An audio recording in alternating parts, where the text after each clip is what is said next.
Todo mundo aprendeu nos bancos escolares que o rio Tietê estava completamente morto, sem qualquer perspectiva de reversão. Mas o que a grande maioria das pessoas ignora por completo é que neste exato momento, a maior e mais audaciosa intervenção ecológica fluvial de toda a história do Brasil está transformando silenciosamente a realidade desse corpo d'água e virando referência internacional para analistas de engenharia sanitária. Para compreender a verdadeira proporção do que está sendo revertido agora, é necessário retornar no tempo e analisar a sua gênese. O manancial tem sua nascente localizada na Serra do Mar, a menos de 20 quilômetros de distância do Oceano Atlântico, e percorre mais de 1.000 quilômetros a desaguar finalmente no Rio Paraná. Em épocas passadas, tratava-se de um curso d'água repleto de limpidez, habitado por centenas de espécies de peixes e amplamente utilizado por comunidades originárias durante milhares de anos. A expansão da colonização e o posterior processo de industrialização da cidade de São Paulo iniciaram a degradação implacável dessas águas ao longo do século XX, mas foi exatamente entre as décadas de 60 e 80 que o colapso estrutural se consolidou de maneira aparentemente irreversível. Na altura dos anos 90, o trecho mais crítico que atravessava o perímetro urbano paulistano apresentava índices de oxigênio dissolvido virtualmente zerados, o que significava, na prática, a total ausência de qualquer organismo vivo. Aeróbio pesquisadores daquela época faziam analogias, comparando o leito a um esgoto a céu aberto devido ao volume assustador. 380 toneladas de dejetos domésticos e industriais despejados diariamente naquilo que deveria ser um rio para uma população urbana superior a 10 milhões de habitantes. A famosa espuma densa, que ganhou notoriedade mundial, não era um fenômeno casual, mas sim a consequência química direta da combinação de detergentes sintéticos, resíduos industriais e completa ausência de oxigênio dissolvido durante os dias de ventania forte. Essa camada espumosa ultrapassava as marginais, invadia pistas de rolamento recobre, calçadas, e exalava um odor rançoso tão intenso que obrigava motoristas a trafegarem com os vidros estritamente fechados, mesmo sob o forte calor do verão paulistano, registrando ocasiões em que a altura da espuma alcançava 2 metros sob as pontes e viadutos, gerando manchetes e imagens chocantes que estamparam periódicos na Europa, nos Estados Unidos e na Ásia, transformando o país em um exemplo negativo global de gestão hídrica urbana. No entanto, o ponto de inflexão começou a ser desenhado no ano de 1192, quando a mobilização civil deflagrou um processo de cobrança implacável através de uma campanha histórica conduzida pelo movimento SOS Mata Atlântica, pressionando o poder público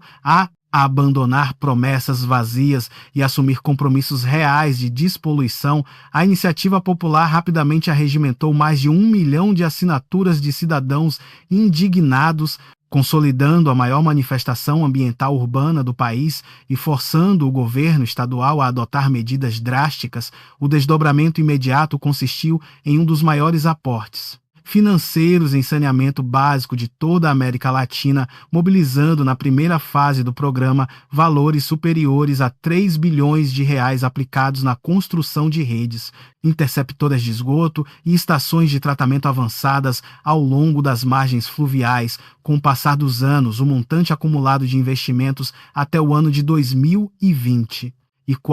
ultrapassou a marca impressionante de 12 bilhões de reais, montante equivalente ao orçamento anual de saúde de diversos estados brasileiros, combinados, permitindo instalação de dezenas de unidades de tratamento de dejetos, centenas de quilômetros de tubulações, coletoras e equipamentos de aeração mecânica em pontos estratégicos, mobilizando hoje mais de 1.500 profissionais especializados entre engenheiros, sanitaristas, biólogos e operadores de campo. Os reflexos práticos dessa mega operação já podem ser constatados empiricamente e surpreendem até os especialistas mais céticos. O trecho que era considerado biologicamente morto, estendendo-se por 170 quilômetros na região metropolitana. No início da década de 90, sofreu uma retração drástica, reduzindo-se para menos de 60 quilômetros na contagem atual, o que representa uma queda superior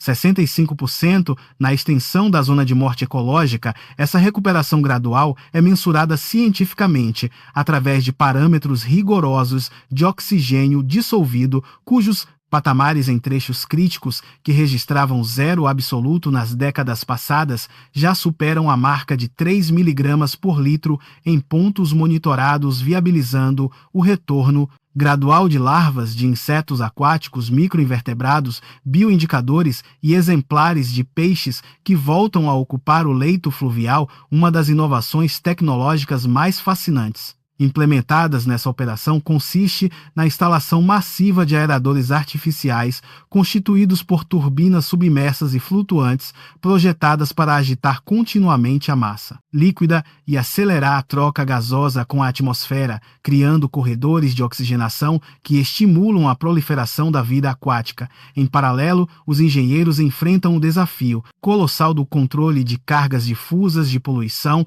originadas pelo escoamento pluvial que lava centenas de córregos afluentes desprovidos de saneamento adequado dentro da malha urbana paulistana, combatendo o problema por meio da instalação de caixas de retenção e sistemas de gradeamento subterrâneo para a interceptação de resíduos sólidos antes da chegada ao rio principal. Complementando essa estratégia, uma frota especializada de embarcações, conhecida como ecobarcos, atua ininterruptamente, recolhendo mais de 12 mil toneladas de lixo flutuante todos os anos nas curvas críticas e debaixo das pontes, com o auxílio de barreiras de contenção transversais que funcionam como imensas peneiras mecânicas. O monitoramento tecnológico do ecossistema opera de maneira ininterrupta por meio de dezenas de estações automáticas e boias eletrônicas que transmitem dados em tempo real via satélite para um centro de controle operacional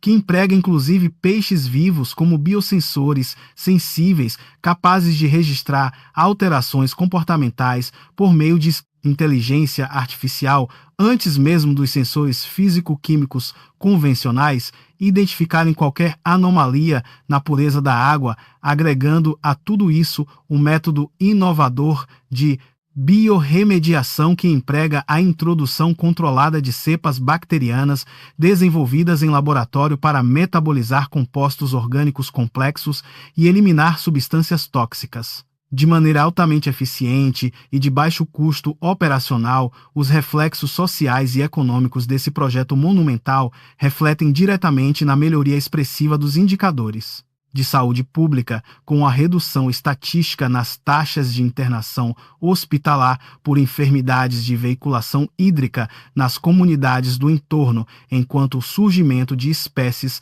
de aves predadoras de topo de cadeia e o registro documentado de pescadores artesanais retirando exemplares de tilápias e carpas atestam a viabilidade biológica em curso, embora os desafios associados ao crescimento urbano irregular e a presença persistente de micropoluentes farmacêuticos ainda exigem investimentos complementares estimados em 5 bilhões de reais até o final da década atual. O saldo financeiro global aponta um retorno de até R$ 6 para cada real investido, graças à valorização imobiliária local e à mitigação de custos sanitários, consolidando o projeto não apenas como uma obra de engenharia de recuperação ambiental sem precedentes, mas como um marco histórico definitivo de resiliência urbana e pagamento de uma dívida ecológica secular perante a sociedade. A etapa seguinte desse processo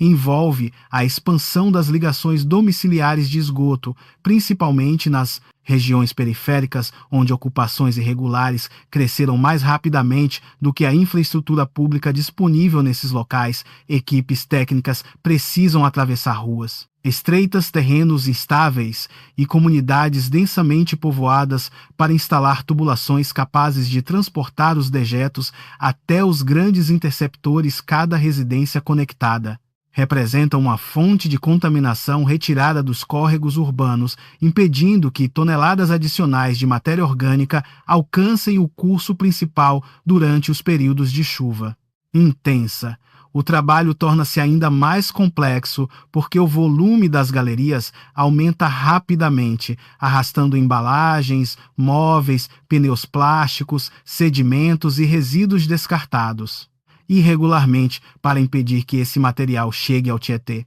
novas barreiras automáticas estão sendo posicionadas nas entradas dos principais afluentes, utilizando sensores capazes de informar o momento exato em que os compartimentos precisam ser esvaziados. Além disso, máquinas anfíbias percorrem regiões de difícil acesso, removendo bancos de lixo acumulados durante décadas e desobstruindo passagens essenciais para o fluxo das águas. Outra frente considerada decisiva consiste na recuperação das margens degradadas por meio do plantio de espécies nativas capazes de estabilizar o solo, reduzir a erosão e criar proteção natural contra o transporte de sedimentos. As raízes dessas árvores funcionam como estruturas subterrâneas que fortalecem o terreno, enquanto suas copas formam corredores ecológicos utilizados por aves, insetos e pequenos animais para circular entre áreas verdes isoladas. Parques lineares também começam a ocupar espaços anteriormente dominados por depósitos clandestinos, oferecendo ciclovias, passarelas, áreas de convivência e pontos de observação que aproximam novamente a população do ambiente fluvial. Essa reconexão social possui importância estratégica, porque um rio observado, utilizado e integrado à rotina urbana tende a receber maior fiscalização da própria comunidade. Moradores passam a comunicar rapidamente despejos suspeitos, mudanças na coloração da água, formação de espuma ou aparecimento de animais mortos, permitindo que as equipes de resposta identifiquem possíveis fontes contaminantes antes que o problema alcance grandes proporções ao mesmo tempo. Laboratórios móveis analisam amostras coletadas em diferentes profundidades, verificando a presença de metais pesados, compostos industriais, micro-organismos e partículas invisíveis. Resultantes da decomposição de materiais sintéticos, os resultados são comparados com séries históricas acumuladas durante décadas, criando mapas detalhados sobre o deslocamento da poluição e permitindo que os recursos sejam direcionados aos pontos de maior urgência. Novas estações compactas de tratamento estão sendo projetadas para atuar próximas aos córregos mais contaminados, reduzindo a carga poluidora antes mesmo que ela entre na rede principal. Essa descentralização acelera os resultados em áreas onde grandes obras subterrâneas exigiriam anos de execução e desapróprias extensas. O objetivo final não se limita à remoção do odor ou da espuma visível, mas busca restabelecer progressivamente as funções naturais do ecossistema, aumentando a diversidade biológica, recuperando a capacidade de autodepuração e tornando a água compatível com diferentes usos urbanos. Ao longo do percurso, à medida que os níveis de oxigênio se elevam, organismos microscópicos reaparecem, servindo de alimento para espécies maiores e reconstruindo lentamente uma cadeia ecológica interrompida durante gerações. Esse avanço representa uma transformação profunda para uma metrópole que durante décadas cresceu de costas para seu principal rio e que agora começa a enxergar nas águas recuperadas uma possibilidade concreta de reorganização urbana, desenvolvimento econômico, mobilidade e lazer e preservação ambiental para as próximas gerações.